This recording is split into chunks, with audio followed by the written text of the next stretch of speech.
Welcome back to the channel, guys. Today I got to do some work on that thing sitting over there. For a friend of mine, his niece wrecked it, and well, got a wheel kind of jammed on there with some messed up lug nuts, so they got to come off. But since it's a nice day out today, I figured I'd do the video from my garage. Today we're talking about the anatomy of the RC car. We're not bothering with the basic stuff like tires and shocks and control arms, bumpers, chassis, bodies. You pretty much know what that is. Instead, we're focusing on the electronics. The things that you're going to hear when you go into some of the shops and people start talking about the small stuff inside that makes everything go boom boom. In this case, we're going to start with the servo. The servo here operates your steering. It's what makes your wheels go.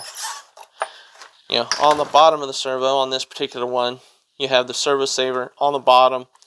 Goes down, that protects your servo. So if you have a hard hit, it doesn't strip out your servo. Then this one, it has it up front in the middle with its servo saver tucked in underneath down there. And this one's kind of completely different. It's way down here, and you have a spring style that's exposed versus the other ones are kind of encapsulated into a plastic. From the servos, we can follow the wires back. They go into here, which is your receiver box on this one. This one's receiver box is inside here. That's where this antenna is. And then the receiver box is here. On this one, this is the ARMA voltage. The ARMA voltage has a ESC combo receiver. So it's 2-in-1. The ESC, electronic speed control. Your receiver is exactly what it sounds like. It receives the information from your controller. This one here is a much higher powered one. So it has a cooling fan because it runs a lot more juice through it. This one back here, you see this is your ESC. I'm not bothering taking the cap off here because, it's just a receiver. But this one, Traxxas kind of has its own little thing. To me, it's a little more kind of finicky. You got to fiddle with it to get into stuff. These are even worse than those. That's all push button. This one, pretty much nothing you can do with it. This little jumper here lets you switch from your nickel metal hydride to your Li-ion or your LiPo batteries. So you can switch this up depending on the battery type that you're running on. This one, you have to use the button, and you can actually program it within itself to switch from nickel metal hydride to LiPo. This one, LiPo only, no nickel metal hydride. It's one of the differences.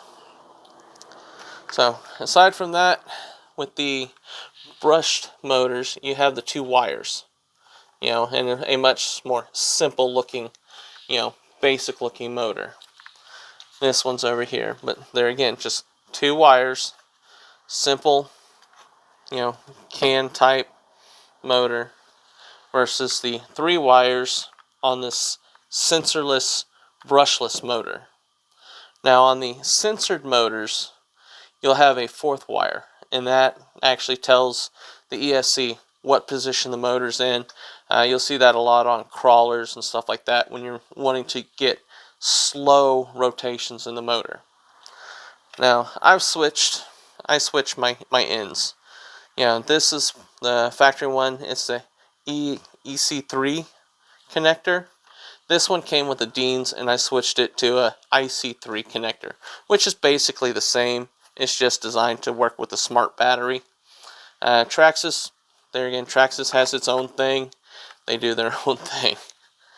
But that's pretty much it in a nutshell. I just wanted to go over real quick some of the anatomy.